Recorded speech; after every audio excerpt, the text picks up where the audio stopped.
ॐ अज्ञानतिमिरान्धस्य ज्ञानाञ्जनशलाकया चक्षुरुन्मीलितं येन तस्मै श्रीगुरवे नमः। श्रीचैतन्यमनोभीष्टं स्थापितं येन भूतले स्वयं रूप कदा मह्यं ददाति स्वपदान्तिकम्। वन्देऽहं श्रीगुरोः श्रीयुतपदकमलं श्रीगुरुन् वैष्णवांश्च श्रीरूपं साग्रजातं सहगण रघुनाथान्वितं तं सजीवं साद्वैतं सावधूतं परिजनसहितं कृष्णचैतन्यदेवं श्रीराधाकृष्णपादान् सहगण ललिता श्रीविशाखान्वितांश्च। हे कृष्ण करुणा सिन्धु दीनबन्धु जगत्पते गोपेश गोपिकान्त राधाकान्त नमस्तुते। तप्त काञ्चन गौरांगी राधे वृन्दावनेश्वरी वृषभानुसुते देवी प्रणमामि हरिप्रिये। वाञ्छाकल्पतरुभ्यश्च कृपा सिन्धुभ्य एव च पतितानां पावनेभ्यो वैष्णवेभ्यो नमो नमः। जय श्री कृष्ण चैतन्य प्रभु नित्यानंद श्री अद्वैत गदाधर श्रीवासादि गौर भक्त वृंद। हरे कृष्ण कृष्ण कृष्ण हरे हरे हरे राम राम राम हरे हरे। हरे कृष्ण कृष्ण कृष्ण हरे हरे हरे राम राम राम हरे हरे। हरे कृष्ण कृष्ण कृष्ण हरे हरे हरे राम राम राम हरे हरे। हरे कृष्णा। प्रभु जी माता जी सभी भक्तों का आज के कृष्ण भावना भावित कार्यक्रम में हार्दिक स्वागत है। आज हम श्रीमद् भगवद गीता अध्याय 2 श्लोक नंबर 72 उसका उच्चारण करेंगे और उसके बाद में उसके ऊपर चर्चा करेंगे। ओम नमो भगवते वासुदेवाय।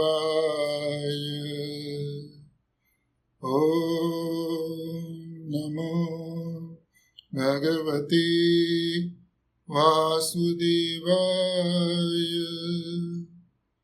ओम नमो भगवते वासुदेवाय। ईशा ब्राह्मी स्थितिः पार्थ नैनां प्राप्य विमुह्यति स्थितवास्यामन्तकालेऽपि ब्रह्म निर्वाणं रक्षति। ईशा ब्राह्मी स्थितिः पार्थ नैनां प्राप्य विमुह्यति स्थितवास्यामन्तकालेऽपि ब्रह्म निर्वाणं रक्षति।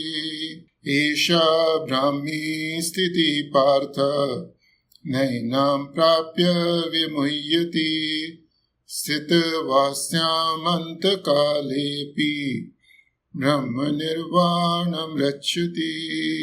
Isha this Brahmi spiritual sthiti situation Partha O son of Pratha na never enam this prapya achieving vimuhyati one is bewildered sthitva being situated asyam in this antakale at the end of life api also brahma nirvanam the spiritual kingdom of God rachati one attains. Translation: that is a way of the spiritual and godly life, after attaining which a man is not bewildered.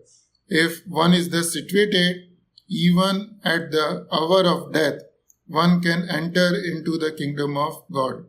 जय श्रील प्रभुपाद की जय। प्रभु कोई भक्त इसका अनुवाद और तात्पर्य हिंदी में पढ़ सकते हैं प्लीज? हरे कृष्णा। प्रभु जी, any devotee would like to recite in Hindi अनुवाद और तात्पर्य? प्रभुपाद की जय।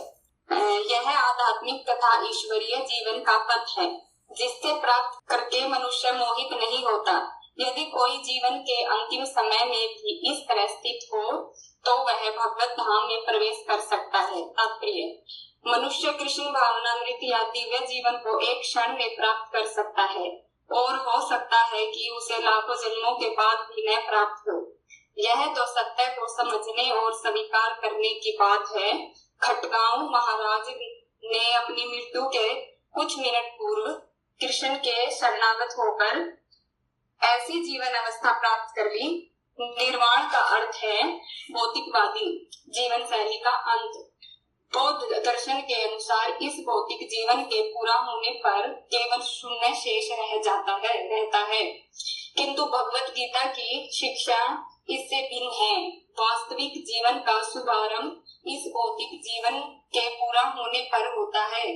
स्थूल भौतिकवादी के लिए यह जानना पर्याप्त होगा कि इस भौतिक जीवन का अंत निश्चित है, किंतु आध्यात्मिक दृष्टि से उन्नत व्यक्तियों के लिए इस जीवन के बाद अन्य जीवन प्रारंभ होता है। इस जीवन का अंत होने के पूर्व यदि कोई कृष्ण भावना भावित हो जाए तो उसे तुरंत ब्रह्म निवारण अवस्था प्राप्त हो जाती है। भगवत धाम तथा भगवत भक्ति के बीच कोई अंतर नहीं है, क्योंकि दोनों चरम पद हैं। अतः भगवान की दिव्य प्रेमा भक्ति में व्यस्त रहने का अर्थ है भगवत धाम को प्राप्त करना। भौतिक जगत में इंद्रिय तृप्ति विषयक कार्य होते हैं और आध्यात्मिक जगत में कृष्ण भावना अमृत विषय है। इसी जीवन में ही कृष्ण भावना अमृत की प्राप्ति तत्काल ब्रह्म प्राप्ति जैसी है, और जो कृष्ण भावना अमृत में स्थित होता है वह निश्चित रूप से पहले ही भगवत धाम में प्रवेश कर चुका होता है। ब्रह्म और भौतिक पदार्थ एक दूसरे से सर्वथा विपरीत हैं। अतः ब्रह्म स्थित का अर्थ है भौतिक कार्यों के पद पर न होना। भगवत गीता में भगवत भक्ति को मुक्त अवस्था माना गया है। अतः ब्रह्म स्थिति भौतिक बंधन से मुक्त है। श्री भक्ति विनोद ठाकुर ने भगवत गीता के इस द्वितीय अध्याय को संपूर्ण ग्रंथ के प्रतिपाद विषय के रूप में संक्षिप्त किया है। भगवत गीता के प्रतिपाद है कर्म योग, ज्ञान योग तथा भक्ति योग। इस द्वितीय अध्याय में कर्म योग तथा ज्ञान योग की स्पष्ट व्याख्या हुई है एवं भक्ति योग की भी झांकी दे दी गई है। श्रील प्रभुपाद की जय। हरे Krishna. Can I request some devotees to recite the verse? हरे कृष्ण। बहुत धन्यवाद। ऐसा ब्रह्मे स्थिता पार्थ नैनं प्राप्य विमुच्यते स्थिता भाग्यसं अंतकालेऽपि ब्रह्म निर्वाणम् इच्छति। हरे कृष्ण। हरे कृष्ण। एषा ब्राह्मी स्थितिः पार्थ नैनं प्राप्य विमुह्यते स्थित्वास्याम् अंतकालेऽपि ब्रह्म निर्वाणम् इच्छति। हरे कृष्ण। हरे कृष्णा प्रभु जी। ऐसा ब्राह्मी स्थिति पार्थ नैनाम प्राप्त विमुह्यते स्थित्वा अनंत काले अपि ब्रह्म निर्वाणमच्छति। हरे कृष्ण। हरे कृष्णा। सो भगवद गीता के अध्याय 2 का अंतिम श्लोक है, और जैसा हमने आपको पहले बताया था, इस अध्याय के अंत में अर्जुन कृष्ण भगवान से 4 चीजें पूछते हैं कि स्थित प्रज्ञ से का भाषा, समाधिस्थस्य केशव, स्थित धिः किम प्रभाषेत, किमासीत रजेत किम। भगवान से पूछते हैं कि भगवान, जो आपके भक्त हैं, जिनकी बुद्धि मन चेतना पूरी तरह से आप में लगा हुआ है, उनकी क्या भाषा होती है। जैसे हम लोग जानते हैं हिंदी भाषा है, अंग्रेजी भाषा है, उर्दू भाषा है, तो उसकी क्या भाषा होती है।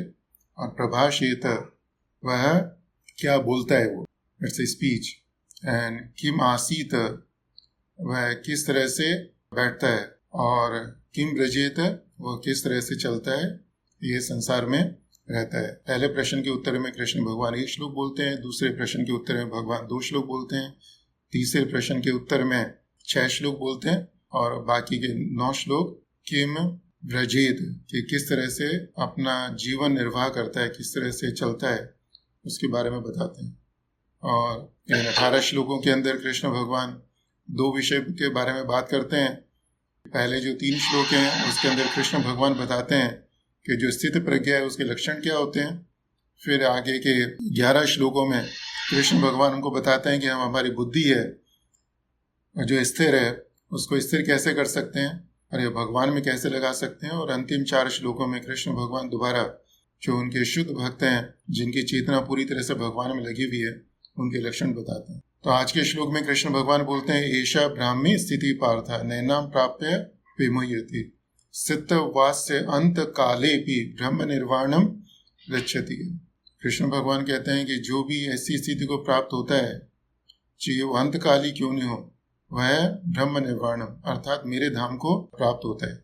तो कृष्ण भगवान इस श्लोक के शुरू बोलते हैं ईशाम, ईशाम मीन्स दिस, यह। तो यह 4 चीजों के लिए रेफर किया गया है।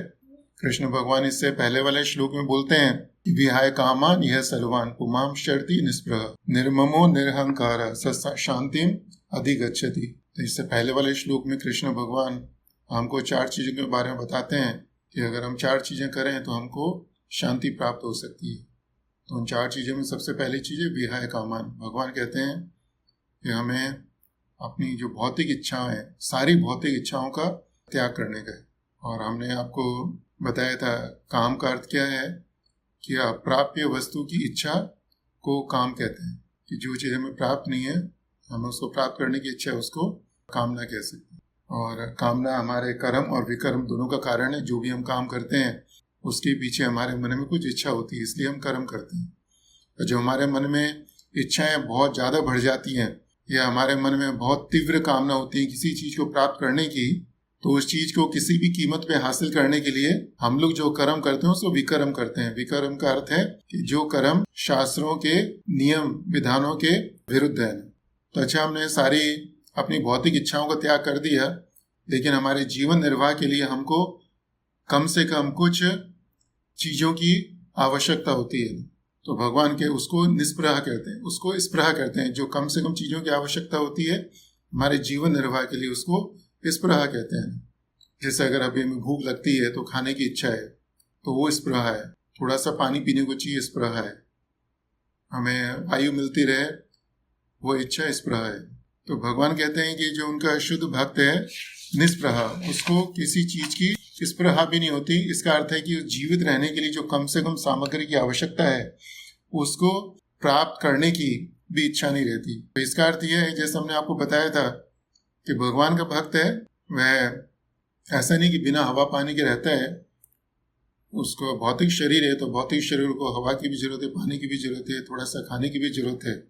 लेकिन भगवान के भक्त के मन में ये इच्छा नहीं रहती कि जो चीज़ मेरे को मिल रही है ये मेरे को मिलती रहे, या जो मेरी स्थिति है जिससे मेरा जीवन निर्वाह हो रहा है वह स्थिति बनी रहे। वह पूरी तरह से भगवान के ऊपर निर्भर रहता है। और तीसरी चीज भगवान बताते हैं निर्ममो, कि जो मेरा भक्त है उसको किसी भी तरह की ममता नहीं होती कि ठीक है मैं भौतिक इच्छाओं से मुक्त हो गया, मेरे मन में जीवन निर्वाह के लिए जो कम से कम सामग्री है उसकी भी आवश्यकता नहीं है। लेकिन हो सकता है मेरे मन में ये भाव है कि ये बच्चा मेरा है, ये बिटिया मेरी है, या घर मैंने अपने धन से बनाया ये मेरा है, ये कार मेरी है। इच्छा नहीं है, लेकिन जो चीजें मेरे को दिख रही हैं जिसको मैंने उत्पन्न किया है, हाँ, वह मेरी है। तो भगवान कहते हैं निर्ममो, भगवान कहते हैं ममता भी नहीं चाहिए। तो अगर मैं बोलता हूँ कि कोई चीज मेरी नहीं है तो इसका मतलब और किसी की तो होगी। संसार में जितनी भी वस्तुएं हैं उसका कोई ना कोई तो मालिक है। तो उस समय हमको समझना चाहिए, कृष्ण भगवान कहना चाहते हैं कि हमारे मन में भाव होना चाहिए, हमको मालूम होना चाहिए कि ईशावास्यम इदम सर्वम, कि संसार में जितनी भी वस्तुएं हैं उसके स्वामी कृष्ण भगवान में मैं नहीं हूँ। तो इसको कहते हैं निर्ममा। और निरहंकार, भगवान कहते हैं कि जो मेरा भक्त है उसको अहंकार भी नहीं होता। अहंकार के 2 अर्थ होते हैं। एक अर्थ है कि अगर मैं मानता हूँ कि मैं चार्टर्ड अकाउंटेंट हूँ तो ये मेरा अहम है, अहंकार है। क्योंकि जो मेरी सीए की स्थिति है ये हमेशा बनने वाली नहीं है, हमेशा बनी नहीं रहेगी। 25 साल पहले मैं सीए नहीं का था, पढ़ाई करी सीए बन गया, और किसी भी समय ये जो पढ़ाई करी है इसको भूल सकता हूँ, ये पढ़ाई मेरे काम नहीं आएगी। ऐसे ही अपने आप को धनी मानना ये भी अहंकार है, क्योंकि हम हर समय धनी नहीं थे और हर समय धनी नहीं रहेंगे, तो इसको मिथ्या अहंकार कहते हैं। और कई बार ऐसा होता है कि हमको अपने धन का, अपने ज्ञान का, विज्ञान का, विद्या का अहंकार नहीं होता, लेकिन हम भक्ति के मार्ग में जो कर रहे हैं उसका अहंकार होता है। कि कृष्ण भगवान ने बोले विहाय कामन, सारी इच्छाओं का त्याग कर दो, भौतिक इच्छाओं का त्याग कर दो। तो अगर मैंने सारी भौतिक इच्छाओं का त्याग कर दिया, मैंने जो स्पृहा है जीवन निर्वाह के लिए कम से कम जो चीजें चाहिए उस इच्छाओं का भी त्याग कर दिया, ममता है उसका भी त्याग कर दिया, मैं नहीं मानता कि कोई भी चीज मेरी है, मैं मानता हूँ कि ये सब चीजें भगवान की है, तो यह सब करने के बाद जो स्थिति है, मेरे को उस स्थिति का अभिमान हो सकता है कि अच्छा कृष्ण भगवान ने बोला विहाय कामन, तो मैं विहाय कामन हो गया। कृष्ण भगवान ने बोला निष्प्रह होना है, तो मैं निष्प्रह हो गया। कृष्ण भगवान ने बोला निर्ममा होना है, मैं निर्ममा हो गया। तो ये अहंकार उत्पन्न होता है मन में, तो ये वाला अहंकार भी नहीं चाहिए हमको। तो जब ऐसी स्थिति होती है हमारी, उस स्थिति को कृष्ण भगवान इस श्लोक के अंदर कहते हैं एषा ब्राह्मी स्थिति। एषा ब्राह्मी स्थिति कहते हैं, एषा ब्राह्मी स्थिति। भगवान कहते हैं ऐसी स्थिति कैसी स्थिति है? ब्राह्मी स्थिति है। और ब्राह्मी शब्द का जो मूल शब्द है वह है ब्रह्म। ना ब्रह्म का अर्थ ब्रह्म ज्योति भी होता है, और कृष्ण भगवान के शरीर से इटर्नली मतलब अनंत काल से, कि हमेशा उनके शरीर से असीम तेज निकलता है। और वो तेज इतना तेज होता है, और उस तेज के अंदर इतना तेज होता है कि उस तेज के कारण सूरज भगवान के अंदर रोशनी आती है, वो पूरे संसार को नहीं तीनों लोगों को प्रकाशमान करते हैं। और चंद्रमा जी के अंदर भी रोशनी आती है, उनके शरीर से इतना तेज निकलता है, तो उसको ब्रह्म ज्योति बोलते हैं। ब्रह्म का एक अर्थ ये होता है, और ब्रह्म का दूसरा अर्थ होता है स्वयं कृष्ण भगवान। और ब्रह्म से बना ब्राह्मी, जैसे हम कहते हैं स्वर्णमयी मूर्ति, तो स्वर्णमयी मूर्ति का अर्थ है ऐसी मूर्ति जिसका अंग अंग कर्ण कर्ण सोने से बना हुआ है, पूरा स्वर्ण स्वर्ण हो। तो ऐसे ही है, ऐसे ही ब्रह्म से बना ब्राह्मी। ब्राह्मी का अर्थ है कृष्णमयी, और कृष्णमयी का अर्थ है कि ऐसी चेतना जो पूरी तरह से कृष्णमयी हो, पूरी तरह से कृष्णा कॉन्शियस हो, कृष्ण भावना भावित हो। जैसे हमारे पूरा शरीर है, उसका एक एक अंग कृष्ण भावना भावित हो, और कृष्ण भावना भावित होने का अर्थ है भगवान की सेवा में लगा हो। तो ऐसी स्थिति को कृष्ण भगवान कहते हैं ब्राह्मी स्थिति। ऐसा ब्राह्मी स्थिति प्राप्त। भगवान कहते हैं कि जो व्यक्ति ऐसी स्थिति को प्राप्त होता है, और जब भगवान कहते हैं ऐसी स्थिति को प्राप्त होता है, तो इसका अर्थ है भगवान हमको बोलना चाहते हैं कि हम लोग अभी ऐसी स्थिति को प्राप्त नहीं है। अभी जो हमारी स्थिति है कैसी है? वो ब्राह्मी स्थिति नहीं है, हमारी स्थिति है कैसी? विषयमयी स्थिति। एक है कृष्णमयी स्थिति, कि हमारी पूरी चेतना कृष्ण भगवान के अंदर लगी हुई है, ब्राह्मी स्थिति कहते हैं उसको। और दूसरी है विषयमयी स्थिति। विषयमयी स्थिति है कि हमारी चेतना पूरी तरह से विषय भोगों की तरफ, विषयों में लगी हुई है। पूरी तरह से विषयों में लगी रहने का अर्थ है कि हम हमेशा आंखों से कुछ न कुछ, आंखों का जो विषय भोग है उसको भोगना चाहते हैं, कानों से उनके विषय भोग भोगना चाहते हैं, जीवा से उनके विषय भोग भोगना चाहते हैं, त्वचा से त्वचा के विषय भोग भोगना चाहते हैं। तो इसको कहते हैं विषयमयी चेतनाएं। और विषय का अर्थ होता है विषय के समान, विषय जमा यह मतलब वह, विषय मतलब जहर, वह जो विष के समान है उसको विषय कहते हैं। तो संसार में जितने भी भौतिक विषय भोग हैं उनको हमारे शास्त्रों में विषय भोग के समान बताया गया, उनको विषय बोला गया है। क्यों? क्योंकि जिस तरह से कोई व्यक्ति विष को पी ले, तो विष को पीने के बाद कुछ समय में उसकी मृत्यु हो जाती है। इसी तरह से अगर हम संसार के विषय भोगों को भोगते रहेंगे या उनको पीते रहेंगे, तो कुछ ही समय में हमारे जो आध्यात्मिक जीवन है उसकी मृत्यु हो जाती है। और इसीलिए भागवतम में बोला गया है पिबत रसमालयम भागवतम, की हमको भागवतम का पिबन, मतलब भागवतम का पिबन, उसका पान करना चाहिए, उसको पीना चाहिए। ईशा ब्राह्मी स्थिति पार्थ, कि अगर हम अपनी, अगर जो हमारा अस्तित्व है अभी जो हमारी स्थिति है उसके अंदर से अगर हम भौतिक इच्छाओं का त्याग कर दें, इस प्रह है उसका त्याग कर दें, जो हमारे मन में ममता है उसका त्याग कर दें, और जो हमारा अहंकार है उसका त्याग कर दें, तो बाकी जो बचता है उसको ब्राह्म्य स्थिति कहते हैं। और यह हम कह सकते हैं कि अगर हम हमारे मन से भौतिक इच्छाओं का त्याग कर दें, स्पृहा का त्याग कर दें, ममता का त्याग कर दें, अहंकार का त्याग कर दें, तो बाकी जो बचेगा वह कृष्णामयी जीवन बचेगा, वो ब्राह्म्य स्थिति होगी।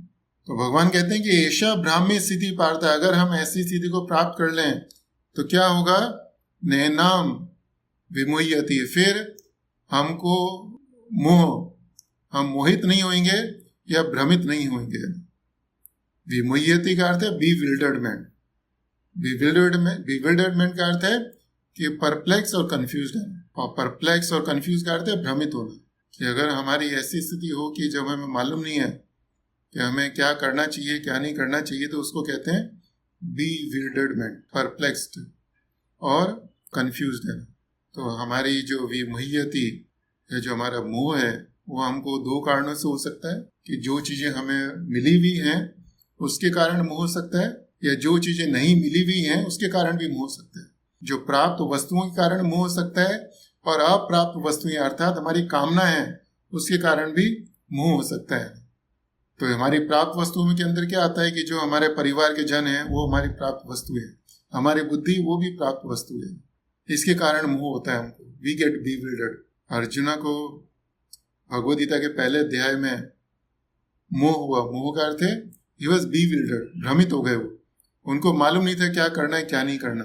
He was in A state of bewilderment, why, because of two reasons, the two things he had, प्राप्य मीन्स प्राप्त है, सॉरी, उनके पास वो चीजें थी उसके कारण उनको मोह हुआ। उनके पास बहुत अच्छी बुद्धि थी, बहुत अच्छा धर्म का ज्ञान था, इसके कारण उनको मोह हुआ। तो वो सोचते हैं कि हमको तो मालूम है कि क्या दोष है क्या गुण है, हम तो दोषों को जानने वाले महात्मा हैं, तो उनको अपनी बुद्धि का मोह हुआ। फिर वो सोचते हैं कि जो हमारे कुटुंबी है ये मरे जाएंगे, हमारे मतलब जो चीज प्राप्त है अभी उसके कारण उनको मोह हुआ है। और दूसरा अप्राप्य है, जो चीजें नहीं थी उसके कारण भी उनको मोह हो रहा था, है ना, कि वो कह रहे थे कि अगर हम ऐसा करेंगे तो हमें नरक में जाना पड़ेगा। नरक में गए नहीं वो, है ना, सोचे थे ऐसा करेंगे तो हमारे पितरों का पतन होगा, पितरों का पतन हुआ नहीं, उनके मन में ये भाव आ रहे थे। वह सब चीजों को सोचकर जो चीजें नहीं हुई तो इसके कारण भी वह भ्रमित हुए, है ना, धर्म सम्मूढ़ चेता। भगवान को कहते हैं कि भगवान कृष्ण है bewildered, कि मुझे नहीं मालूम कि क्या करना है ना, ये तो श्रेय है, इसलिए मेरे को जो मेरे लिए सबसे ज्यादा श्रेय है वह चीज मेरे को बताइए ना। तो वंस वी अटेन ब्राह्म्य स्थिति, अगर हम ब्राह्म्य स्थिति को प्राप्त करते हैं, कृष्ण भावना भावित हो जाते हैं, तो फिर हमको bewilderment नहीं होता है। जैसे इस श्लोक से पहले कुछ श्लोकों में देखा, कृष्ण भगवान को बताते हैं कि अगर हम एक भी इंद्रिय हमारे वश में नहीं है तो वह इंद्रिय हमारे पतन का कारण हो सकती है। तो इस श्लोक के अंदर बताते हैं भगवान की अगर हमने ऐसा ब्राह्म्य स्थिति पाता है, अगर हम ऐसी स्थिति को प्राप्त हो जाते हैं तो नैना प्राप्य विमुह्यति, फिर हमको we will never get bewildered। और भगवान कहते हैं स्थित वास से अंत काले भी, और भगवान कहते हैं ऐसा ब्राह्म्य, भगवान कहते हैं कि ऐसा ब्राह्म्य स्थिति, तो ये स्थिति है अगर हमको अंत काल में भी मिल जाए और हम इसको अंत काल में भी प्राप्त कर लें, कि स्थित वास से, अगर हम स्थित वास से मतलब स्थित हो जाए, कब, अंत काले भी, तो ब्रह्म निर्वाणम रक्षति, ब्रह्म निर्वाण, कि हम भगवान के धाम में जा सकते हैं। तो इस श्लोक में भगवान ने जो चीजें बोली हैं उसके अंदर से हम एक शब्द है अंत काल, आज उसके ऊपर विशेष रूप से चर्चा करेंगे। तो भगवान कहते हैं अंत काले, अंत काले मीन्स अंतकाल के अंदर, अंतकाल के समय पर है। और भगवद गीता के अंदर कृष्ण भगवान पहली बारी इस श्लोक के अंदर अंतकाल के विषय में बोलते हैं। अंतकाल means final moments of our life. In everyone's life there are many important moments. हर एक के जीवन में बहुत सारी महत्वपूर्ण घटनाएं होती हैं, लेकिन उन सब घटनाओं में से जो सबसे महत्वपूर्ण घटना है वह है हमारा अंतकाल। इसीलिए कृष्ण भगवान हमारे जीवन में जितनी घटनाएं होती हैं जिनको महत्वपूर्ण मानते हैं उसके किसी के बारे में नहीं बोल रहे यहाँ पर। वो एक महत्वपूर्ण घटना होती है हमारे जीवन में, वह है हमारा अंतिम समय। उसके बारे में कृष्ण भगवान इस श्लोक में बोल रहे हैं। तो ऐसा क्यों हो रहा है? कृष्ण भगवान ऐसा क्यों कर रहे हैं? क्योंकि कृष्ण भगवान जानते हैं कि संसार के जो जीव हैं ये अपना पूरा जीवन जो दूसरी घटनाएं हैं जिनको वो महत्वपूर्ण मानते हैं उसकी तैयारी में बिता देते हैं और जो सबसे ज़्यादा महत्वपूर्ण क्षण है उसके बारे में नहीं सोचते हैं। तो हम देखते हैं कि हम जीवन में बहुत सारी चीज़ों के लिए तैयारी करते हैं। एक जो छोटे छोटे घर में फंक्शन होते हैं उसके लिए तैयारी करते हैं। घर में बच्चे का जन्म होने वाला होता है, उससे पहले उसके स्वागत की तैयारी करते हैं। घर में कोई आने वाला व्यक्ति होता है उसके स्वागत की तैयारी करते हैं। रिटायरमेंट होता है उसकी तैयारी करते हैं। तो संसार में देखते हैं कि हम रोज दिन में कई बारी बहुत सारी चीज़ों के लिए हम अपने आप को तैयार करते हैं। And we have been doing it for so many years. We have been preparing for so many things since our birth till now. And not only in this birth, even in the previous birth we have been busy in preparing for one or other thing है ना। हम हमेशा किसी न किसी चीज की तैयारी में लगे रहते हैं ना। And one of the thing we forget in this process is the preparation for our final moments। और जो हमारा बिजी जो हमारा शेड्यूल है उसके बीच में हम भूल जाते हैं कि हम जो भी कुछ कर रहे हैं, जिस भी चीज के लिए बिजी हैं, ये सब तो छोड़ के जाने का है। Why are we so much busy? Shrimad Bhagavatam के उद्गम का जो मूल कारण है उसका मूल कारण क्या है? उसका मूल कारण है कि परीक्षित महाराज अपने जो अंतिम क्षण है उसकी तैयारी करना चाहते थे। परीक्षित महाराज wanted to prepare for his final moments। And that's why the Srimad Bhagavatam was spoken by Shukdev Goswami।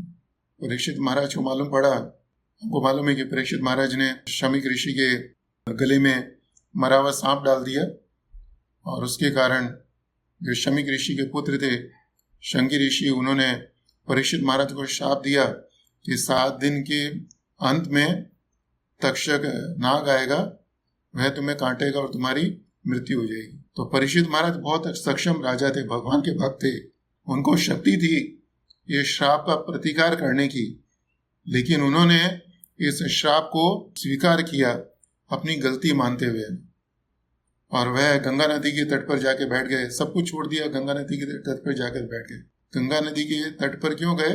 क्योंकि गंगा नदी भगवान की साक्षात प्रतिनिधि है। तो एक तरीके से भगवान के जो प्रतिनिधि हैं गंगा जी, उन्होंने उनकी शरण ली है और शरण लेने के बाद वहां पर बैठ गए और वो कहते हैं कि ये जो तक्षक नाग है ये बिना किसी विलंब के आए और मुझे काट ले। लेकिन जब परीक्षित महाराज गंगा नदी के तट पर जाके बैठे तो पूरे विश्व में ये खबर फैल गई कि भगवान के इतने महान भक्त अब शरीर छोड़ने वाले हैं। तो संसार के बड़े बड़े ऋषि महात्मा सब उस जगह पे इकट्ठा हो गए हैं। तो परीक्षित महाराज उनको बोल रहे हैं कि अब मेरी इच्छा है कि तक्षक नाग किसी भी समय आए और मुझे काट ले, जिससे मेरे पापों का प्रायश्चित हो सके। लेकिन आप क्या करिए, वो जो ऋषि मुनि हैं उन सबको बोल रहे हैं, उनसे अनुरोध कर रहे हैं कि मैं तो अपनी मृत्यु की प्रतीक्षा कर रहा हूं, लेकिन आप क्या करिए, आप गायत विष्णु गाथा। गायत का अर्थ है गाना, विष्णु का अर्थ है कृष्ण भगवान और गाथा मतलब उनकी लीलाएं, कि आप तो विष्णु भगवान की जो लीलाएं हैं उनको गाते रहिए। तो परीक्षित महाराज अपने अंत समय में वह दुखी नहीं थे। वो कहते हैं गायत, गाइए, यू सिंग। तो हम लोगों को गाने के लिए बोलते हैं। किस समय बोलते हैं लोगों को गाने के लिए? जब हम लोग बहुत ज्यादा खुश होते हैं, किसी उत्सव को मनाना चाहते हैं। तो परीक्षित महाराज के लिए उनके जो अंतिम क्षण थे ये उनके लिए एक उत्सव के समान लग रहे थे उनको। तो उनको कुछ दुख नहीं है, उनको सब कुछ छोड़ चुके हैं, गंगा जी के तट पर बैठे हैं और सभी ऋषि मुनि से अनुरोध कर रहे हैं कि गायत विष्णु गाथा, कि आप भगवान विष्णु की कथा का गायन करिए। और फिर परीक्षित महाराज सभी जो ऋषि मुनि थे, अभी तक शुकदेव गोस्वामी नहीं आए वहां पर, अभी आएंगे उसके बाद, जो दूसरे ऋषि मुनि हैं उनसे प्रश्न करते हैं, 2 प्रश्न पूछते हैं कि what is the duty of everyone in all circumstances, कि जितने भी लोग हैं सर्वात्मना उनके जीवन का क्या कर्तव्य है, और संसार में जितने भी लोग हैं उनमें से जो विशेष रूप से एक श्रेणी के व्यक्ति हैं उसके बारे में परीक्षित महाराज पूछते हैं ना। और वो कौन सी श्रेणी है कि जो व्यक्ति मृत्यु के नजदीक है ना, म्रियमाण। परीक्षित महाराज कहते हैं म्रियमाण। वो जितने भी ऋषि मुनि उनसे पूछते हैं कि महाराज इस संसार में जितने भी व्यक्ति हैं उनका क्या कर्तव्य है, उनके बारे में मेरे को बताइए, और उन सब व्यक्तियों में से भी जो व्यक्ति अभी मृत्यु के नजदीक हैं उनका क्या कर्तव्य है उनके बारे में बताइए। और श्रीला प्रभुपाद जी कहते हैं तात्पर्य में कि practically the whole Bhagavatam deals with the 2 questions raised by Parikshit Maharaj, कि जो श्रीमद् भागवतम है ये परीक्षित महाराज के 2 प्रश्नों का उत्तर है। नहीं, और परीक्षित महाराज सारे ऋषि मुनि से कहते हैं कि जल्दी नहीं है, आप पूरा सोच समझकर मुझे बताइए कि संसार में जितने भी व्यक्ति हैं और विशेष रूप से जो व्यक्ति मृत्यु के नजदीक हैं उनका क्या कर्तव्य है। और कुछ ही समय बाद, थोड़े समय में वहां पर शुकदेव गोस्वामी पधारते हैं और सभी ऋषि मुनि शुकदेव गोस्वामी जी का स्वागत करते हैं, उनको आसन पे बैठने के लिए आग्रह करते हैं और शुकदेव गोस्वामी आसन ग्रहण करते हैं। परीक्षित महाराज उनका स्वागत करते हैं और परीक्षित महाराज दोबारा यही प्रश्न पूछते हैं शुकदेव गोस्वामी से कि पुरुषस्य यह यत् कार्यम म्रियमाणस्य सर्वथा, कि पुरुषस्य यह यत् कार्यम, कि जितने भी पुरुष हैं उनका क्या कार्य है, और उन पुरुषों में से भी म्रियमाणस्य जो मरने वाले हैं उनका क्या कर्तव्य, उनको क्या करना चाहिए। और हम देखते हैं कि हम संसार में बहुत सारी चीजें करते हैं, तो परीक्षित महाराज उन बहुत सारी चीजों में से कुछ मुख्य चीजें चुनते हैं और वो शुकदेव गोस्वामी से पूछते हैं कि महाराज मुझे कृपा करके बताइए कि जो व्यक्ति मृत्यु के नजदीक है उसको, उसके लिए क्या श्रोतव्यम, क्या सुनने योग्य वस्तु है। श्रोतव्यम जप्यम, कि क्या जापने या बोलने योग्य चीज है। स्मरतव्यम, कौन सी चीज याद रखने योग्य है। और भजनीयम, कि कौन सी चीज भजन करने योग्य है।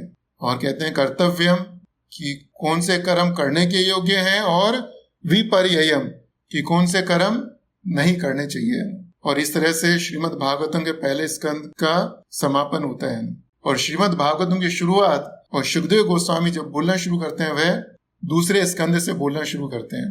और शुकदेव गोस्वामी सबसे पहले परीक्षित महाराज को बधाई देते हैं, उनकी प्रशंसा करते हैं ना कि बेटा जो तुमने प्रश्न पूछा ये बहुत अच्छा प्रश्न किया है, क्योंकि संसार में कोई भी व्यक्ति इस तरह का प्रश्न नहीं करता है। हम इतने सारे लोग कथा के अंदर बैठे हैं और हम सब अपना भी उदाहरण लें तो कभी हमारे मन में प्रश्न आता है कि हमारी मृत्यु कभी भी हो सकती है, तो हमारे लिए कौन सी चीज सुनने योग्य है, कौन सी चीज बोलने योग्य है, कौन सी चीज याद करने योग्य है, कौन सी चीज भजने के योग्य है। कभी हमारे मन में प्रश्न आता है? नहीं आता, आता है तो टिकता नहीं है।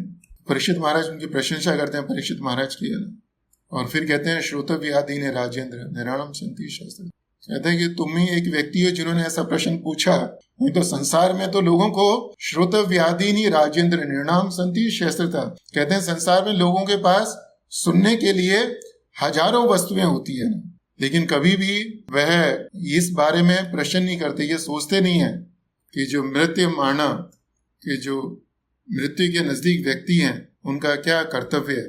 नृद्या हीरते नक्तम विवाह ये न चौवा दिवा चारते है राजन।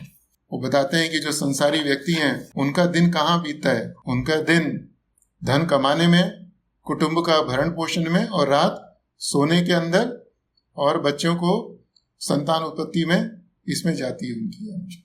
और इस सब में इतना व्यस्त हो जाते हैं कि तेषाम प्रमत्व निधनम पश्यन्नपि न पश्यति, कि प्रमत्त का अर्थ होता है पागल हाथी। कि ये संसार में जितने जीव हैं ये चार चीजों में, धन कमाने में, परिवार का भरण पोषण में, सोने में और संतान उत्पत्ति में इतने व्यस्त हो जाते हैं कि पश्यन्नपि न पश्यति, कि वह देखकर भी नहीं देख पाते। वो क्या देखकर? कि सब लोगों की मृत्यु हो रही है ना। कोई भी बड़े से बड़ा व्यक्ति, बड़े से बड़ा साधु महात्मा संसार में हमेशा के लिए नहीं रहा है। हर क्षण कोई ना कोई व्यक्ति संसार छोड़ के जा रहे हैं। पश्यन्नपि न पश्यति निधनम, क्या नहीं देख पाते? निधनम। ये निधन शब्द बहुत कॉमन शब्द है हिंदी के अंदर, सामान्य शब्द है हिंदी भाषा के अंदर। जब किसी व्यक्ति की मृत्यु हो जाती है तो हम कहते हैं कि उसका निधन हो गया। पश्यन्नपि न पश्यति है, वह देख नहीं पाता है कि संसार में हर क्षण किसी न किसी का निधन हो रहा है। और निधन का अर्थ है दूसरा होता है नी प्लस धन। नी का मतलब नहीं, धन मतलब धन का धन का अर्थ है कि संसार में हमने जो भी कुछ अर्जित किया, जो भी हमने धन जायदाद मान सम्मान पति पत्नी बच्चे है ना, वो सब एक तरीके से धन है हमारा, है ना, हमारी पूंजी है। तो मृत्यु के समय, मृत्यु होते ही हम निधन हो जाते हैं। एक समय आदमी धनी होता है ना, हम आखिरी सांस लें उससे पहले जो धन है उसके कारण कोई कह सकता है कि धनी व्यक्ति है। जैसे मुकेश अंबानी के पास बहुत ज्यादा धन है, बिल गेट के पास बहुत ज्यादा धन है, तो जब तक उनका अंतिम क्षण नहीं आता तो कहते हैं कि बहुत धनी व्यक्ति है। जैसे ही उन अंतिम सांस ले ली तो चाहिए बिलियंस ऑफ डॉलर्स है उनके पास, करोड़ों अरबों रुपए हैं, वो व्यक्ति क्या कहलाता है? निधन, निधनी कहलाता है वो। तो पश्यन्नपि न पश्यति, कि वह देख नहीं पाता कि संसार में सारे व्यक्ति हर क्षण निधन ही हो रहे हैं। तो मुझे भी या मेरे साथ भी ऐसा ही होगा, या मेरा भी निधन होगा। वह इसको देख नहीं पाता। वो परीक्षित महाराज को तो मालूम था कि उनके पास अभी 7 दिन रह गए, लेकिन हमें नहीं मालूम कि हमारे पास 7 वर्ष हैं, 7 महीने हैं, 7 हफ्ते हैं, 7 दिन हैं, 7 घंटे, हमें तो कुछ भी नहीं मालूम। तो हमारी स्थिति तो परीक्षित महाराज से भी ज्यादा विकट स्थिति है ना। तो हमको तो परीक्षित महाराज से भी ज्यादा तैयारी करनी चाहिए। तो फिर सुखदेव गोस्वामी बोलते हैं कि तस्मात् भारत सर्वात्मा भगवान ईश्वरो हरि श्रोतव्य कीर्तितव्य स्मर्तव्य इच्छता अभयम। फिर सुखदेव गोस्वामी कहते हैं तस्मात् मतलब देयरफॉर। तस्मात् का अर्थ होता है कि इसीलिए। परीक्षित महाराज का प्रश्न था ना कि जो व्यक्ति मृत्यु के नजदीक हैं उनको क्या सुनने योग्य वस्तु है, क्या जापने योग्य वस्तु है, क्या या योग्य योग्य वस्तु है ना। तो उसका उत्तर दे रहे हैं सुखदेव गोस्वामी श्रीमद् भागवतम के शुरू में 2 स्कंद के पहले अध्याय के 5वें श्लोक में ही है ना। भागवतम में यहीं पे उत्तर दे दिया सुखदेव गोस्वामी ने पहले ही है ना, 5वें श्लोक के अंदर ही है ना। और वो क्या कहते हैं? श्रोतव्य कीर्तितव्य स्मृतव्य इच्छता अभयम, कि हमें किसके बारे में सुनना है, किसके बारे में किसका गुणगान करना है, कि किसको याद करने का है ना।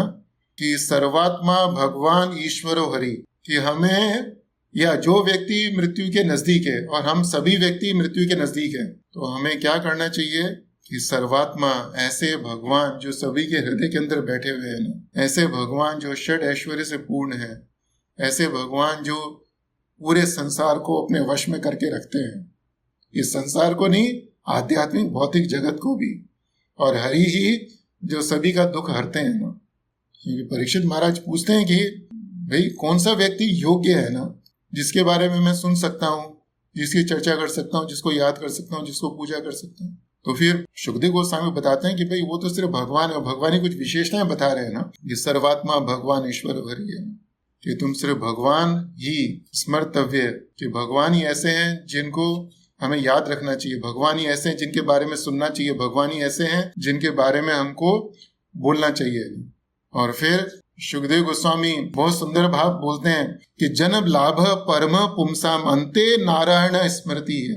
सुखदेव गोस्वामी इस श्लोक के बारे में पूरी चर्चा नहीं करेंगे, लेकिन इस श्लोक के दूसरी लाइन में सुखदेव गोस्वामी बहुत सुंदर चीज बोलते हैं कि जन्म लाभ परह, कि इस जन्म का हमारा परम लाभ क्या है ना, ये जो हमारे जन्म लेना है इसका सबसे बड़ा फायदा कब होएगा है ना। और यह हमको कैसे मालूम पड़ेगा कि हमने अपने जीवन में सबसे अच्छा काम किया है। स्वधर परिनिष्ठया, हमें कैसे मालूम पड़ेगा कि हमने जो भी कर्म किए उसका भी हमें परम फल मिला इस जीवन में। तो हमारे जितने भी हमारे कर्म हैं, भौतिक और आध्यात्मिक, जो भी हमारे दान यज्ञ तप जपा जिनके जो भी कर्म किए हमने, उसका जो सबसे बड़ा फल है वह क्या है? अंते नारायण स्मृति ही। अंते मतलब हमारा जीवन का अंतिम समय, हमारे जीवन की अंतिम सांस। नारायण, नारायण मीन्स कृष्ण भगवान, स्मृति ही मतलब उनकी याद है। कि हमारे जीवन का परम लाभ कब मिलेगा हमको? जब हम अंते नारायण स्मृति, हम अंत में कृष्ण भगवान को याद कर पाएंगे। सुखदेव गोस्वामी बोलते हैं हमारे को चाहे कितनी बड़ी उम्र क्यों नहीं मिल जाए, हमको चाहिए लाखों साल का भी जीवन क्यों नहीं मिल जाए, लाखों साल की भी आयु क्यों नहीं हो जाए, वो कहते हैं इसकी क्या फायदा है ना। अगर मुझे 1, 2, 3 लाख 40, 50, 100 साल का जीवन नहीं, कल्पना करिए अगर हमको हजारों लाखों करोड़ों वर्षों का भी जीवन मिल जाए, ब्रह्मा जी की भी आयु मिल जाए, तो सुखदेव गोस्वामी कहते हैं उसका क्या फायदा है। और कहते हैं कि उससे अच्छा तो यह है कि हमारा जीवन सिर्फ एक क्षण का हो, लेकिन वो क्षण पूरा भगवान को याद करने में बीते, भगवान की सेवा में बीते हुए। तो परीक्षित महाराज कहते हैं कि महाराज उदाहरण है, कोई ऐसा भक्त है जिसने एक क्षण के अंदर ही भगवान को प्राप्त कर लिया। तो फिर वो सुखदेव गोस्वामी खाटवांगा महाराज का उदाहरण देते हैं इसी अध्याय के अगले कुछ श्लोकों के बाद में है ना। वो कहते हैं कि खाटवांगा महाराज को देखो है ना, वो इतने बड़े राजा थे, अजय राजा थे ना, उनको कोई जीत नहीं सकता था। धरती पे रहते थे लेकिन बहुत ज्यादा शक्तिशाली थे, इतने शक्तिशाली थे कि जो देवलोक के देवता भी उनको आमंत्रण देते थे कि तुम हमारे लिए आके युद्ध करो है। तो ऐसे ही एक बार देवताओं ने खाटवांग महाराज को आमंत्रण दिया कि आप आके हमारे लिए युद्ध करो, और खाटवांग महाराज ने स्वर्ग में जाके देवताओं के लिए युद्ध किया और देवता लोग युद्ध जीत गए और देवता लोग बहुत ज्यादा प्रसन्न हुए ना। और प्रसन्न होने के बाद उनको वरदान दिया, उनको बहुत सारी चीजें भेंट करी उनको है ना, जितने भी भौतिक वैभव सब उनको है ना, उनको भेंट दिए है ना। तो खाटवांग महाराज कहते हैं कि वेट ए मिनट, थोड़ा आप मेरे को क्या दे रहे हैं ये सब है ना, मेरे को ये इतने सारे विषय भोग दे रहे हैं आप मेरे को है ना, लेकिन मुझे ये बताओ कि मेरी कितनी आयु बची हुई है अभी। खाटवांग महाराज जब ये बोल रहे हैं, प्रश्न पूछ रहे हैं देवताओं से, तो किस स्थिति में वो प्रश्न पूछ रहे हैं? वो कि वो ऐसे राजा थे जिनको कोई जीत नहीं सकता था, वह स्वर्ग लोक में बैठे हुए हैं जहां पर ऐसे वैभव है जिनकी हम कल्पना भी नहीं कर सकते हुए, और उनके सामने ऑफर है, देवता लोग उनको बोल रहे हैं ये भी ले लो, ये भी ले लो, ये भी ले लो है। लेकिन इन सबके बीच में भी उनकी जो कॉन्शियस है, चेतना है, कहां पर है कि अभी मेरा कितना समय बचा हुआ है।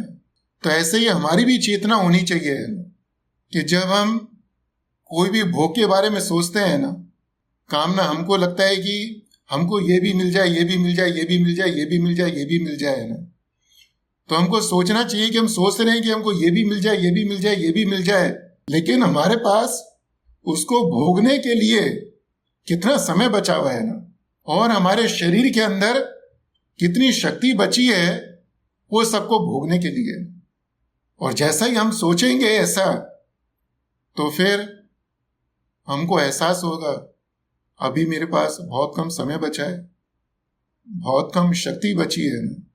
और जैसे ही हमारे मन में आएगा कि बहुत कम समय बचा है भोगने के लिए, बहुत कम शक्ति बची है, तो स्वतः ही अपने आप ही हमारे मन में जो उस चीज के प्रति आकर्षण है, आसक्ति है, इच्छा है, कामना है, वह या तो छूट जाएगी या कम हो जाएगी। तो प्रभुपाद जी तात्पर्य में बोलते हैं, जब खाटवांग महाराज के बारे में बात करते हैं प्रभुपाद जी, तो प्रभुपाद जी कहते हैं कि खाटवांग महाराज इज एन एग्जाम्पल, वो उदाहरण है कि किस तरह से हमको अपने जीवन में सचेत रहना चाहिए, हमेशा सचेत का अर्थ होता है हम सावधान रहना चाहिए। Prabhupada saying Khatvanga Maharaj is an example of how we should always remain alert in our life. कि इतने भोगों के बीच में स्वर्ग लोक में जाने के बाद भी उनका ध्यान किधर था कि मेरे पास कितना समय बचा है ना। उनकी चेतना कहाँ थी? अंते नारायण स्मृति की तरफ थी। और उसके बाद में शुकदेव गोस्वामी परीक्षित महाराज के बोलते हैं कि अभी तुम्हारे पास 7 दिन बचे हैं, अब तुम्हें जो लगता है, जो तुम्हारे कल्याण के लिए सबसे अच्छा है, वो तुम उसको कर सकते हो। शुकदेव गोस्वामी ने परीक्षित महाराज को बोल दिया कि तस्मात् भारत सर्वात्मा भगवान ईश्वरो हरि श्रोतव्य कीर्तितव्य स्मृतव्य इच्छता भयम। शुकदेव गोस्वामी ने परीक्षित महाराज को बोल दिया कि तुम्हें कृष्णा को ही उनका बारे में सुनने का है, उनके बारे में बोलने का है, उन्हीं को याद करने का है। लेकिन उसके बाद भी शुकदेव गोस्वामी परीक्षित महाराज को बोल रहे हैं कि भाई तुम्हारी जो इच्छा है तुम उसके अनुसार जो तुम्हें अच्छा है करना करो, है ना। लेकिन वो कहते हैं बट, शुकदेव गोस्वामी परीक्षित महाराज जी बोलते हैं बट, लेकिन तुम ध्यान रखना जिस भी चीज को करने के लिए सोचो इन 7 दिनों के अंदर में, उसका परिणाम क्या होना चाहिए कि उसके द्वारा तुम्हारे मन से मृत्यु का भय निकल जाना चाहिए। ये कहते हैं कि अंत काले तु पुरुष आगते गत साध्वसः छिन्द्यादसंग शस्त्रेण प्रहाम देहेनु ये च तम। This is 2.1.15। It's a very beautiful verse है। यहाँ पे कृष्ण भगवान बोल रहे ना अंत काले भी ब्रह्म निर्वाणम। तो इस श्लोक के अंदर भी शुकदेव गोस्वामी बोलते हैं अंत काले तू पुरुष आगते गत साध्वसः। कहते हैं तू का अर्थ है बट, किंतु है ना, कि अंत काल के समय जब आगते मतलब आ जाए, तो गत साध्वसः कि तुम्हारे मन से मृत्यु का पूरा भय निकल जाना चाहिए। और इसलिए परीक्षित महाराज को शुकदेव गोस्वामी बोलते हैं ना कि देयरफॉर छिन्द्यत, छिन्द्यत का अर्थ होता है काट दो, है ना, छोड़ दो, है ना। कि अगर तुम्हारे मन में थोड़ी सी भी आसक्ति है, किसके प्रति 3 चीजें बोलते हैं शुकदेव गोस्वामी। देहे छिन्द्याद, छिन्द्याद मतलब छोड़ दो, काट दो। असंग मतलब विरक्ति के द्वारा, है ना। क्या 3 चीजें? 3 चीजें देहे नु यज ये च। देह का अर्थ है कि शरीर के अंदर जो आसक्ति है। अनु का अर्थ है कि हमारी देह से उत्पन्न जो जो चीजें हैं उसके अंदर है। और तीसरा है स्पृहाम कि हमारे जीवन निर्वाह के लिए जो कम से कम चीज की आवश्यकता है, जैसे हवा पानी कहते हैं, उसकी भी इच्छा छोड़ दो, है ना। कृष्णा तुम्हारा ध्यान रखेंगे। You take the full shelter of Krishna. पूरी तरह से कृष्ण भगवान को समर्पण कर दो। तो इस श्लोक के अंदर कृष्ण भगवान बोलते हैं स्थित वास से अंत काली भी है कि अगर अंत समय के अंदर भी हम ब्राह्मी स्थिति का अर्थ है अपने मन से जो भी भौतिक इच्छाएं हैं उसका त्याग कर सके, तो हमको भगवान की प्राप्ति हो सकती है। और भगवान अंतकाल के विषय में क्यों बोल रहे हैं? अंतकाल के विषय में इसलिए बोल रहे हैं क्योंकि जैसे ही हम अंतकाल के बारे में सोचते हैं तो हमारे मन में विरक्ति उत्पन्न होती है। कल्पना करिए कि एक व्यक्ति है, उसको मालूम है कि अभी उसकी मृत्यु होने वाली है 1 घंटे के अंदर, तो उसकी आसक्ति किस चीज में होगी? अगर उसको गुलाब जामुन खाने के लिए दिया जाए तो गुलाब जामुन खाना चाहेगा वो? नहीं खाना चाहेगा। उसको एक बहुत सुंदर, बहुत कंफर्टेबल गद्दा दिया जाए कि भाई तुम थोड़ा आराम कर लो अभी, हाँ, ये गद्दा दोबारा नहीं मिलेगा, गद्दे पे सोना चाहेगा वो? नहीं सोना चाहेगा। कोई जो भी चीज़ वो अच्छी लगती है संसार में, हाँ, उसको भोगने के लिए दी जाए, उसको भोगना चाहेगा? नहीं भोगना चाहेगा। क्यों? क्योंकि उसको मालूम है कि अभी जाना है, मुझे जाना है, मुझे जाना है। श्रीमद् भागवतम के पहले स्कंद के 19वें अध्याय में हमने आपको बताया कि परीक्षित महाराज गंगा नदी के तट पर जाते हैं और वहाँ पर बैठ जाते हैं भगवान की कथा सुनने के लिए। तो कथा सुनने के लिए बैठते हैं, तो बैठते ही उनके पास खबर आती है, शमीक ऋषि उनको सूचना देते हैं कि भाई मेरे बेटे ने तुमको श्राप दे दिया, मुझे बहुत दुख है। और उनको मालूम पड़ चुका था। हाँ, फिर गंगा नदी के तट पर बैठते हैं। तो लेकिन जब उनको मालूम पड़ता है कि उनके 7 दिन के अंदर मृत्यु होने वाली है, तो उनके मुख से क्या निकलता है? उनके मुख से निकलता है साधु। साधु क्या अर्थ है? बहुत अच्छा है। उनको मालूम पड़ा कि अभी मेरे तो मृत्यु होने वाली है, तो कहते हैं कि बहुत अच्छी बात है ये तो है। उनसे पूछा गया कि भाई ये अच्छी बात क्यों है ना? तो वो कहते हैं प्रसक्तस्य विरक्ति कारणम, कि प्रसक्त मतलब बहुत ज्यादा आसक्ति, विरक्ता मतलब कि जहां पर आसक्ति नहीं हो, कि कारणम, कि उसका कारण है कि हमारी जो आसक्ति है, हमारी जो प्रबल आसक्ति है हमारे शरीर के अंदर, शरीर से उत्पन्न चीजों में और दूसरी चीजों को प्राप्त करने के लिए, उससे विरक्ति का कारण क्या होगा? उससे विरक्ति कब होगी? जब हम अपनी मृत्यु के बारे में सोचेंगे या हमें अपनी मृत्यु की सूचना मिलेगी। महाराज जी हमको हमेशा बोलते थे ना कि हमको हमेशा एक चीज याद रखनी चाहिए, हमें जाना है, हमें जाना है, हमें जाना है। तो जैसे ही हमको यह एहसास होगा कि हमें जाना है, हमें जाना है, हमें जाना है, तो फिर हमारे मन में विचार आएगा कि ये सब चीज़ों के जिनके पीछे लगा हूं मैं, उसका क्या लाभ है ना, उसकी क्या जरूरत है। जैसे हम कभी कभी ये बस में जाते हैं सफ़र करने के लिए ना, तो बस में मालूम है कि हमको 1 घंटे के लिए रहना है, 2 घंटे के लिए, 3 घंटे के लिए। ट्रेन में सफ़र करते हैं, हमको मालूम है 1 घंटे, 2 घंटे, 1 दिन, 2 दिन का सफ़र है ना। तो हमारे मन में हमेशा रहता है कि ट्रेन को भाई थोड़े समय के लिए ट्रेन में हूँ, उसको छोड़ने का है मेरे को। तो इसीलिए मन में भाव नहीं आता कि उस ट्रेन को हमें सजाना चाहिए, उसके अंदर सोफा सेट लेके आना चाहिए, ये लेके आना चाहिए, वो लेके आना चाहिए, ऐसा होना चाहिए, ऐसा नहीं होना चाहिए। जो भी बस के अंदर है वो ठीक है ना, जो भी ट्रेन के अंदर है वो ठीक है ना, क्या मतलब जो भी हमें मिल गया वो ठीक है ना। और चीज़ों को इकट्ठा करने की भाव नहीं आता मन में ना।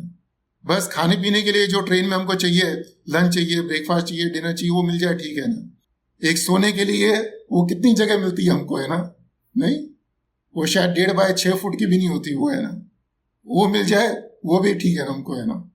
और किसी चीज को प्राप्त करने की इच्छा नहीं होती हमको, है ना। बाथरूम कितना छोटा होता है वो भी लगता है अच्छा है ना। क्यों? क्योंकि हमको मालूम है कि इसको छोड़ के जाना है, इसको छोड़ के जाना है, इसको छोड़ के जाना है।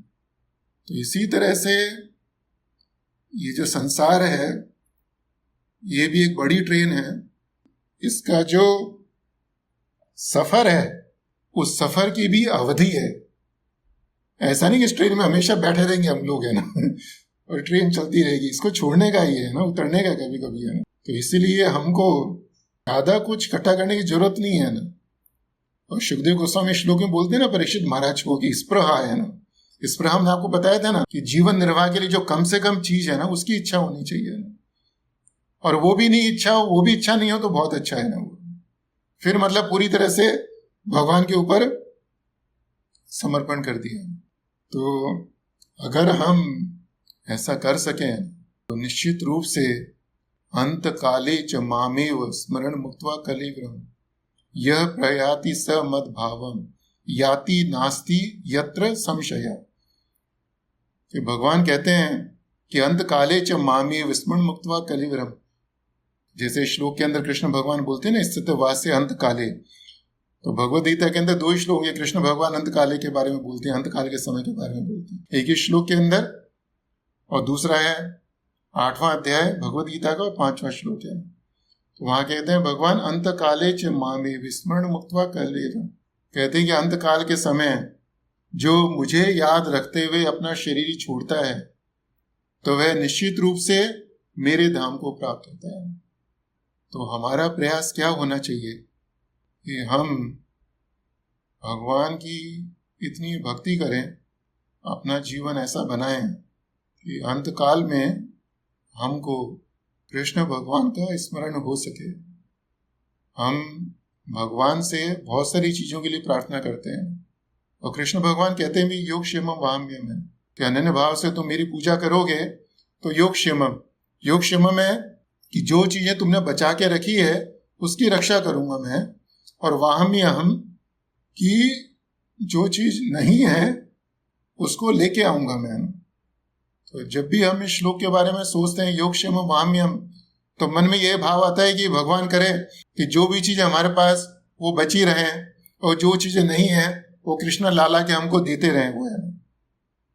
लेकिन वो भाव नहीं होना चाहिए। योग क्षेमम का अर्थ है कि हमको कृष्णा से प्रार्थना करनी चाहिए कि कृष्ण भगवान आप मेरी चेतना की रक्षा करो, मेरी चेतना को बचा के रखो। बचा के रखो इसका अर्थ क्या है कि चेतना को इस संसार में जो विषय में ही चेतना है ना, इस संसार के जो विषय हैं इससे बचा के रखो मेरी। और वाहमी अहम, वाहम मतलब लेके आने का, वाहम मतलब लेके आने का। जब अंत समय आए हमको आपके नाम का स्मरण होना चाहिए, अंतकाली क्षमामी में। तो हमारे मन में हमेशा ऐसी प्रार्थना होनी चाहिए। तो खैर प्रभु जी माता जी अभी इन्हीं शब्दों के साथ में कथा को विराम देना चाहूंगा। हरे कृष्णा मम्मी जी, प्रणाम मम्मी जी, चरणों में प्रणाम मम्मी। हरे कृष्णा बेटा बोल। हाँ मम्मी जी, आपको आवाज आ रही है अभी? आ रही है। हाँ मम्मी जी, आपको प्रणाम कर रहा हूँ, आपके चरणों में स्पर्श। खुश रहे बेटा। बोलना चाह रही हूँ कि भगवान के माँ बैठ के प्रणाम पैरों में नहीं करते हैं, भगवान का अनादर होता है, समझा कि नहीं? अभी ठाकुर जी का इतना बड़ा बोल रहा है तो खुश रहे बेटा, ठीक है? मम्मी आपका आशीर्वाद है। हरे कृष्ण। खुश रहे बेटा, खुश रहे। हरे कृष्णा प्रभु जी और मम्मी जी, आज हमारी मम्मी जी। मुझे बहुत अच्छा लगा। पहले तो मैं प्रसाद लेने चली गई थी और आके सुने तो मुझे बहुत अच्छा लग रहा था बेटा। अच्छा मम्मी, ठीक है, आप ऐसे आशीर्वाद देते रहे। हरे कृष्णा प्रभु जी और मम्मी जी, आज हमारा सौभाग्य है कि आज मम्मी जी भी कथा में थी, तो इनके आशीर्वाद से हमको सब कुछ मिला है। हरे कृष्णा। हरे कृष्णा। हरे कृष्णा प्रभु जी और माता जी।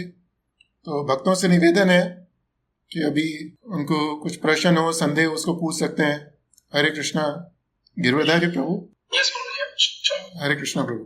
हरे कृष्णा प्रभु जी, वेरी नाइस एक्सप्लेनेशन। आपने इतना अच्छे से बताया और भागवतम से लेके फिर भगवद गीता का लास्ट एक चैप्टर के वर्स तक एंड किया, बहुत अच्छा लगा। आई लाइक स्पेशली दैट निधन वर्ड का जो आपने एक्सप्लेनेशन दिया ना, आज तक कभी इतना डीप में सोचा नहीं प्रभु जी, निधन हो गया मतलब क्या है करके, बट सच्ची में वो निर्धन हो जाता है। That's very nice प्रभु जी, thank you so much. Thank you so much. Hare Krishna. Hare Krishna प्रभु जी। उषा माता जी सेम मेरा पॉइंट लेके बोल दिया, same thing. It was so interesting प्रभु जी, आज तक पता नहीं था ये वर्ड। जैसा आपने बोला, जैसे बड़े बड़े व्यक्ति की जब निधन हो जाते हैं, हम तो नॉर्मली हमको लगता है कि वो पास जावे, बट अब पता चला कि वो धनी हो निधन ही हो जाता है। उनका death means if you are not alive you are nothing, you are like copper. सही है ना? और फिर ये प्रभु जी एकदम बहुत अच्छा लगा कि we are prepare for all the occasion since our birth, previous birth से लेके ईच एंड। तो हाँ, तो आपने बताया कि हम अपने पूर्व जन्म से लेके अब तक हम ईच एंड हर ओकेजन के लिए हम इतना प्रिपेयर रहते हैं और हम हमारी डेथ को भूल जाते हैं, हम कभी भी उसके लिए प्रिपेयर नहीं रहते हैं। तो आपने इतना अच्छा परीक्षित महाराज का और खटवांग महाराज का जो एग्जाम्पल दिया, हाउ मच क्यूरियसिटी, हमको कितना जिज्ञासा होना चाहिए कि हमारे पास कितना समय लेफ्ट ओवर है कि हमको जो भी है हमको एंजॉय कर सके। तो ये उनको इतना अपना खटवांग महाराज को इतने सब कुछ ओपुलेंस देंगे बोला, तो उनका फर्स्ट जिज्ञासा रहा कि मेरे पास कितना समय रहा है। Very very nice Prabhu ji, thank you so much Prabhu ji. Thank you so much mata ji. हरे कृष्णा। कृष्णा प्रभु जी धन्यवाद।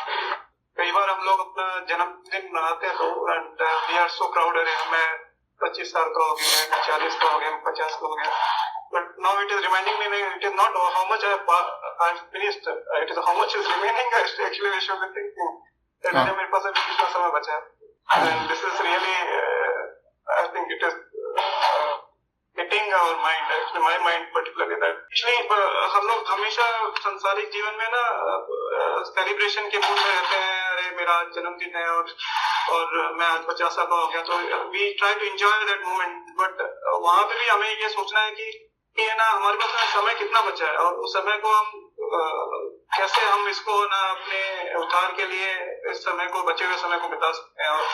और ये आपने जो महाराज का और दीक्षित महाराज का जो भागवतम से एग्जाम्पल दिया, इट इज रियली ये बहुत ही अच्छा हमारे जीवन में उतारने के लिए। और ये जो आज कंक्लूजन आज हुआ है पूरी कथा का 2.56 से 72, आई थिंक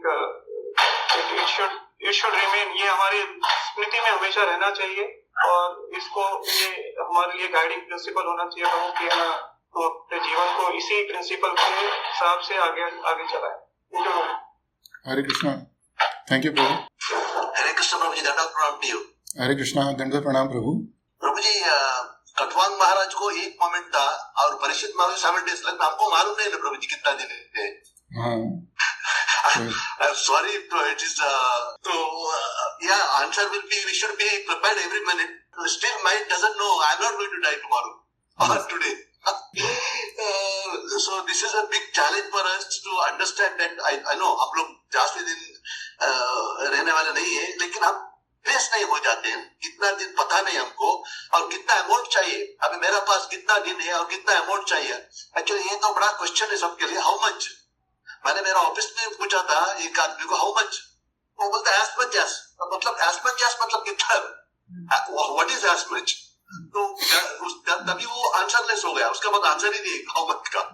तो हमारा पास how much is a big question and suppose now we are not going to stay here, we are going to go back to India, यहाँ रिटायर होकर जाएंगे, तो हम कब तक को प्लान करना चाहिए, कब तक हम जिएंगे और कितना हमको चाहिए। तो प्रभु इसके बारे में I want to have 1-to-1 discussion with you. इसके बारे में महाराज जी से हमने पूछा था, महाराज जी ने मेरे बारे में बताया था, तो लेकिन मैं आपको भी आपसे भी चर्चा कर सकता हूँ प्रभु, है ना, ठीक है ना, लेकिन हमको I really thankful to you and आज के जो क्वेश्चंस है and all that was very nice and shlokas also आपने जो भी दिया, wonderful shloka 215 216 also and 215 and it was really enjoyable. Thank you very much. हरे कृष्णा। और प्रभु जो हमारे 9वें स्कंद में 9.9 42 to 48 these 7 verses talks in detail about खाटवांगा महाराज है, और प्रभुपाद जी ने बहुत सुंदर तात्पर्य दिए हैं। तो ये 7 श्लोक हैं और प्लस ये श्रीमद् भागवतम के दूसरे स्कंद के पहले अध्याय में 13, 14, 15 2-3 श्लोक हैं, तो ये नोट करके रखनी चाहिए हमको, ये बहुत अच्छे श्लोक हैं प्रभु। और हरे कृष्णा, थैंक यू प्रभु। हरे कृष्णा, प्रणाम प्रभु। आज की क्लास बहुत अच्छी थी और एक आपने स्टार्टिंग में बोला था कि जैसे कि ब्रह्म से है ब्राह्मी, और उसका मतलब है कि जो कि मूर्ति जो सोने का कर्ण है और उसमें और स्वर्ण की पूरी मूर्ति, उसमें सोने के सारे गुण हैं, कर्ण में भी है पूरी मूर्ति में। उसी तरह से हमको अपने जीवन को कृष्ण भावित बनाना है और अपनी चेतना को विषयमयी स्थिति से निकाल के कृष्ण भावित होना चाहिए, मतलब कृष्णमयी करना है हमारे को अपनी भावना को। और आपने लास्ट में एक चीज बताई थी कि हम भगवान से अंत में मतलब क्या प्रार्थना करना है कि भगवान हमारी चेतना की रक्षा करो और हमको विषयों से बचा के रखो, और जब अंत समय आए तो हमको आपके नाम का स्मरण हो। तो ये चीज बहुत जरूरी है। तो हमको ये सोचना, महाराज जी बोलते थे कि हमको हमेशा याद रखना है कि हमको जाना है, हमको जाना है। अगर अपना अंत समय याद रखेंगे तो हमको मतलब विश्व में मतलब कम से कम फंसेंगे। तो आज की क्लास बहुत अच्छी थी प्रभु, थैंक यू सो मच। हरे कृष्णा, दंडवत प्रणाम। योगक्षेमं वहाम्यहम्, ये अंत समय के लिए नहीं है, मतलब इसके श्लोक को अंत समय में नहीं बोलने का। जब भी हम श्लोक का उच्चारण करते हैं तो भगवान से प्रार्थना होनी चाहिए हमारी कि हमारी चेतना को ये विषयमयी होने से बचाओ, कि हमारी अंत समय में हमारी चेतना को संसार से बचाने का और हमारे लिए हमारी चेतना में अपने नाम का स्मरण लेके आने का। क्योंकि कृष्णा की कृपा से होता है ना, मत्ते स्मृति ज्ञानम अपोहनम च, कि कृष्ण भगवान की कृपा से हमारी याददाश्त आती है ना, स्मृति रहती है ना। तो कृष्ण भगवान ही हमारे मन में अपना नाम लेके आएंगे, तो उसके कारण हम उनको याद रख पाएंगे ना। हरे कृष्ण। हरे कृष्ण। हरे कृष्णा प्रभु जी। हरे कृष्णा। प्रभु जी, आपने जो परीक्षित महाराज के बारे में बताया है कि उन्होंने अंतिम समय में मरने की चिंता ना करके उन्होंने मतलब उस समय को उत्सव की तरह मनाया प्रभु जी, तो ये मुझे बहुत अच्छा लगा प्रभु जी। तो हम लोगों को भी प्रभु जी अभी से तैयारी कर लेनी चाहिए। हमारा समय पता नहीं ना प्रभु जी कब जाएगा, तो आपकी बताते मुझे बहुत अच्छा लगा प्रभु जी। थैंक यू प्रभु जी। हरे। तो हम अपने अंत समय को उत्सव की तरह कैसे मना सकते हैं कि अगर सोचिए कि आपको एक छोटा सा घर है, वो छोड़कर आपको महल में जाने का है, राइट? तो जब छोटा सा घर छोड़ के जाने वाले होंगे और आपको मालूम है कि आपको बड़े महल में जाना है, तो आपके लिए तो उत्सव का समय होएगा ना वो। तो ऐसे ही अगर हमको मालूम है कि ये शरीर छोड़ने के बाद हमको भगवान के धाम में जाने का है, तो फिर हमको उत्सव का समय लगेगा, तो हमको खुशी होगी, है ना। तो लेकिन उसके लिए तैयारी करनी पड़ेगी ना, कि जैसे अभी हम छोटे से घर में रहते हैं और हम चाहते हैं कि शेख खलीफा के महल में चले जाएं हम, तो हमारे कोई तो नहीं जा सकता ना वहाँ पे, उसके लिए तैयारी करनी होती है हमको, उसके लिए योग्यता चाहिए ना। तो अगर हमने पूरे जीवन भगवान के धाम में जाने का प्रयास किया है ना, तो फिर हमको अंत समय में खुशी होगी, हमको हमारे लिए वो उत्सव का समय होगा। ठीक है माता जी। हरे कृष्णा। हरे कृष्णा प्रभु जी। थैंक यू प्रभु जी। सदाशिव प्रभु, आप कुछ बात बोल रहे थे। तो हाँ, आपने एक जो विषय के बारे में जो अच्छा उसका डेफिनेशन और उसका परिचय किया कि विषय जो हमारे एंजॉयमेंट के लिए नहीं है, वो विष योग्य है और उसको उनका भोग करने से हमें विष ही प्राप्त होगा और उससे हमें कोई आनंद नहीं मिलेगा। तो ये आपने ये बहुत अच्छा लगा। हाँ, तो विषय का अर्थ है प्रभु जो विष के समान है, और जो संसारिक भोग है अगर उसको हम भोगते हैं तो हमारे आध्यात्मिक जीवन की मृत्यु हो जाती है, जिस तरह से विषय पीने के बाद हमारे भौतिक जीवन की मृत्यु हो जाती है। ठीक है ना प्रभु, ये था। थैंक यू प्रभु। हरे कृष्णा प्रभु जी। हरे कृष्णा माता जी। मुझे बहुत अच्छे पता है कि हम इतने बिजी हो जाते हैं हमारे मतलब डेली लाइफ में कि हम भूल जाते हैं कि आज नहीं तो कल हमें जाना ही है, तो हम कृष्णा का नाम जप नहीं कर पाते हैं। तो हमें सोचना चाहिए आज नहीं तो कल जाना ही है। तो ये सोच के हमें चलो आज नहीं गए तो कृष्णा मत किए, कल तो जाना ही है, सोच के हमें भगवान के चरणों में हमारा मन लगाना चाहिए। तो ऐसे करेंगे तो हम भगवान के पास जा सकते हैं। हरे कृष्णा। हरे कृष्णा। थैंक यू माता। हरे कृष्णा प्रभु जी। हरे कृष्णा माता जी। वृंदावन में आया, आपका दर्शन किया, हम लोग को बहुत वृंदावन जैसे लग रहे हैं आपके दर्शन करके। हमें बहुत अच्छी लगी एक्चुअली माता जी को देख के। कितने साल हो चुके लगता है तो हमें really Prabhu in your class आपने वो जो एग्जांपल आपने जो ट्रेन का दिया that was really fantastic that how ये छोटे से ट्रेन में हम जर्नी के लिए जाते हैं तो उसमें हम लोग कंफर्ट्स देखते नहीं है। तो इसी प्रकार ये भौतिक संसार भी एक ट्रेन, आपने बोला इट इज अ ट्रेन और इस ट्रेन से उतरना है हमें, वही हम लोग भूल जाते हैं। हम सोचते हैं ट्रेन में कंटिन्यू करते रहेंगे। So that's a very nice point. Thank you very much. So nice realization. Thank you. Thank you, Prabhu. Hare Krishna.